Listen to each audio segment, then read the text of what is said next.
मनुष्य को काम करने के लिए हमेशा व्यवस्थित रहना चाहिए, क्योंकि बिना व्यवस्था के काम करने वाले लोग न तो कभी सफल होते हैं और न ही उन्हें कभी कोई सुख प्राप्त होता है। हेलो एवरीवन, आप सभी का मेरे ब्लॉग में फिर से स्वागत है। उम्मीद करती हूँ कि आप लोग स्वस्थ हैं, खुश हैं और अच्छे हैं। अभी मॉर्निंग का टाइम है। पूरे घर में क्लीनिंग का काम करने के बाद मैं चाय पीने के लिए बैठी हूँ। सुबह से जो बारिश हो रहा है हो ही रहा है, रिमझिम रिमझिम लगातार हो रहा है। थोड़ा सा भी नहीं बारिश रुका है। ठंडा ठंडा इधर से हवा आ रहा है तो ठंडा लग रहा था, तो मैं सारे रूम का खिड़की और दरवाज़ा सब बंद करके रखी हूँ ताकि सारे रूम गर्म रहे और ठंडा ना लगे, क्योंकि पूरा ठंडा जैसा मौसम कर दिया है। बारिश होने की वजह से ठंडा भी लग रहा है। तो थोड़ी देर हॉल में बैठने के बाद अब मैं आ गई हूँ किचन में, जो मैं अपना डेली का काम करती हूँ वो करूँगी। अभी ब्रेकफास्ट नहीं बनाई हूँ तो बना ले रही हूँ। चाय पीने टाइम मैं दाल चढ़ा के गई थी ताकि चाय पीते तक दाल हो जाए। अभी दाल हुआ नहीं है, थोड़ी देर में दाल हो ही जाएगा। दूसरी तरफ मैं पानी उबालने के लिए चढ़ा दी हूँ ताकि पानी अच्छे से उबल जाए।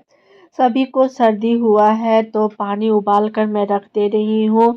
जब भी पानी पीने का मन रहा तो उस टाइम पानी को गर्म नहीं करना पड़ेगा, इसलिए मैं पानी को गर्म करके बोतल में भर दे रही हूँ। सोना को भी बहुत ज़्यादा सर्दी हुआ है तो सोना को भी मैं हल्का सुसुम पानी ही पिला रही हूँ, तो इसी में से सोना भी पी लेगा। तो मैं इनको बता रही थी कि जब भी सोना को पानी पिलाना होगा तो इसमें से पिला दीजिएगा। कभी कभी सोना को ये भी पानी पिला देते हैं, तो इसलिए मैं इनको बता दे रही थी ताकि गर्म ठंडा पानी मिक्स ना हो और वो हमेशा गर्म पानी ही पिए, और जिससे उसका सर्दी ठीक हो जाए जल्दी।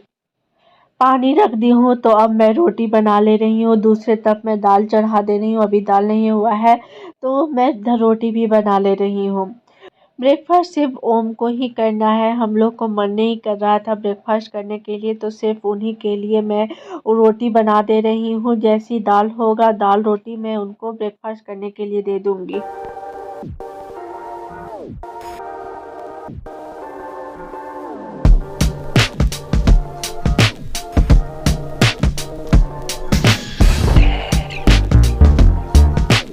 रोटी भी बन गया, दाल भी बन गया है। दाल को सिर्फ छौंकना है, तो मैं लास्ट रोटी को पका लेती हूँ, उसके बाद दाल को छौंकूंगी। दाल मैं हमेशा घी से ही छौंकती हूँ, कभी कभार तेल से छौंक देती हूँ। जब मना होता है कि घी से नहीं छौंकना है तब मैं घी से नहीं छौंकती हूँ। ऐसे घी वाला छौंका दाल अच्छा लगता है, टेस्ट दाल का और भी ज़्यादा बढ़ जाता है, इसलिए मैं ज़्यादातर घी से छौंकती हूँ। अभी तो बिना टमाटर का दाल बनाती हूँ, नहीं तो मैं हमेशा टमाटर दाल में सियो डालती हूँ। ऐसे दाल देखने में भी अच्छा लगता है और टेस्ट भी दाल का अच्छा लगता है टमाटर डालने से।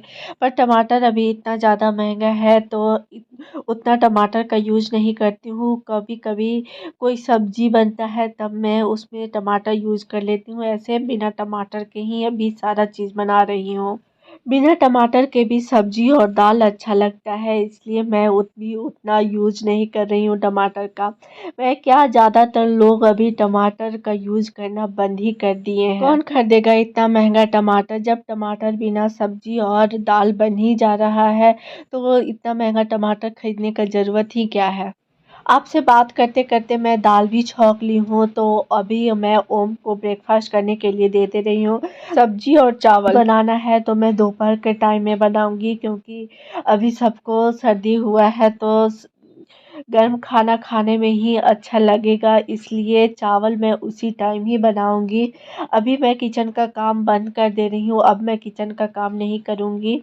किचन से निकलने के बाद अभी मैं वॉशिंग मशीन खोल कर देख रही हूँ, तो उसमें बहुत ही सारा सामान डाल दिया है सोना। बहुत सारा सामान मैं खोज रही थी कि कहाँ है, पर नहीं मिला। जब मैं वॉशिंग मशीन खोल कर देखी तो आधा सामान तो वॉशिंग मशीन में मिला। जितना भी जाली डलिया ये सब था सब डाल दिया, और मैं इधर वॉशिंग मशीन में से निकाल रही हूँ सामान।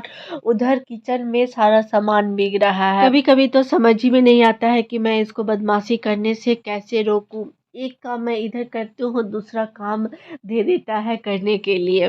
वॉशिंग में से सारा सामान को निकाल कर मैं अभी ऐसी किचन में रख दे रही हूँ, बाद में सबको धोऊंगी।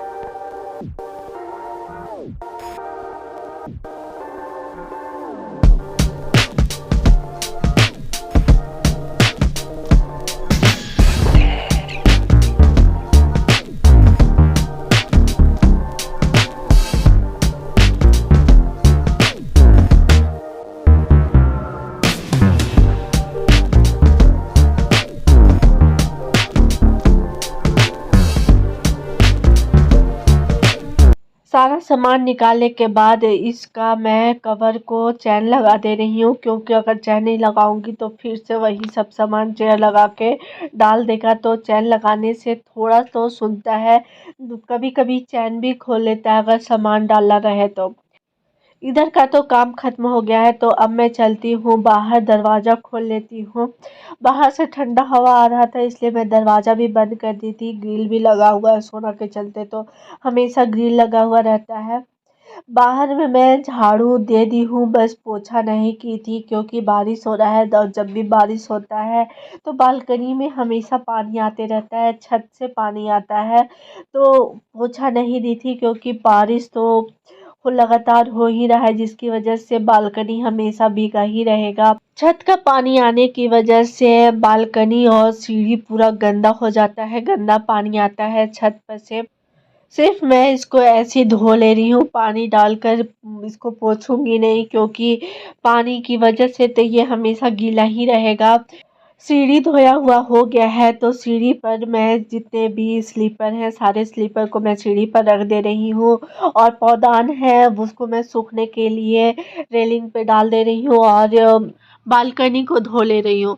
बालकनी धोते टाइम जब मैं पानी मारी तो गंदा नहीं निकल रहा था, इसलिए मैं थोड़ा सा झाड़ू भी इसमें लगा दी हूँ, जिससे झाड़ू की वजह से गंदा निकल जाएगा और बालकनी साफ हो जाएगा, सिर्फ गीला रहेगा, उतना गंदा नहीं रहेगा। बालकनी धोने के बाद मैं झाड़ू को भी धो लूँगी, क्योंकि इससे गंदा साफ की हूँ तो झाड़ू भी गंदा हो गया है। तो झाड़ू को धोकर मैं सूखने के लिए रेलिंग पर डाल दे रही हूँ। बालकनी तो धो दी हूँ, फिर थोड़ी देर में बालकनी गंदा हो जाएगा, क्योंकि अब तेज़ बारिश होने लगा है। कभी तेज़ बारिश हो रहा है, कभी धीमा हो जाता है, रिमझिम रिमझिम हो रहा है, जिसकी वजह से लगातार बालकनी में पानी आ रहा है। और बालकनी गंदा भी रहता है तो मन भी नहीं मानता है, बालकनी को धो ही देती हूँ। क्या करूँ, मेन गेट के आगे या गंदा रहता है तो मन नहीं मानता है। बालकनी धोने के बाद किचन में आ गई हूँ। जितने भी धुले हुए बर्तन हैं सारे बर्तन को मैं सेल पर रख दे रही हूँ, बर्तन सूख गए हैं।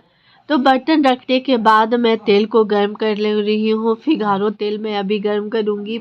सोना को वही मैं तेल लगाती हूँ, और उसको सर्दी है तो हल्का गर्म करके ही उसको तेल लगाऊंगी। गर्म तेल लगाने से सर्दी उसका थोड़ा ख़त्म होगा। वैसे तो सरसों तेल लगाना चाहिए सर्दी में, पर सरसों तेल उसको सूट नहीं करता है, इसलिए मैं फिगारो तेल ही गर्म करके और पूरे शरीर में वो अच्छे से मालिश कर दूंगी। तो तेल गर्म हो गया है, तो अब मैं चलती हूँ सोना को मालिश करने के लिए। अगर आप लोगों को मेरा ब्लॉग अच्छा लगा हो और पसंद आया हो तो एक लाइक शेयर करें, और जो भी लोग मेरे चैनल में पहली बार मेरे ब्लॉग को देख रहे हैं वो चैनल को सब्सक्राइब शेयर करें। सब्सक्राइब करके नोटिफिकेशन बेल को ऑन करें, ताकि मेरे वीडियो का नोटिफिकेशन आप तक पहुंच सके। मैं हमेशा इसी तरह का ब्लॉग बनाती हूँ। अगर आपको अच्छा लगे तो लाइक करें, चैनल को सब्सक्राइब करें और दोस्तों में भी शेयर करें। आप लोग ब्लॉग तो देखते हैं पर ना ही लाइक करते हैं, ना ही चैनल को सब्सक्राइब करते हैं। आपके लाइक और सब्सक्राइब से मुझे सपोर्ट मिलता है, ताकि मैं हमेशा इसी तरह का ब्लॉग बनाते रहूं और आपसे भी शेयर करते रहूं। चलिए मैं इस ब्लॉग को यहीं पे लास्ट कर देती हूँ। आप लोगों से मैं फिर मिलूंगी इसी तरह के ब्लॉग के साथ, और मेरे ब्लॉग में इसी तरह बने रहिए और प्यारा प्यारा कमेंट करते रहिए। धन्यवाद।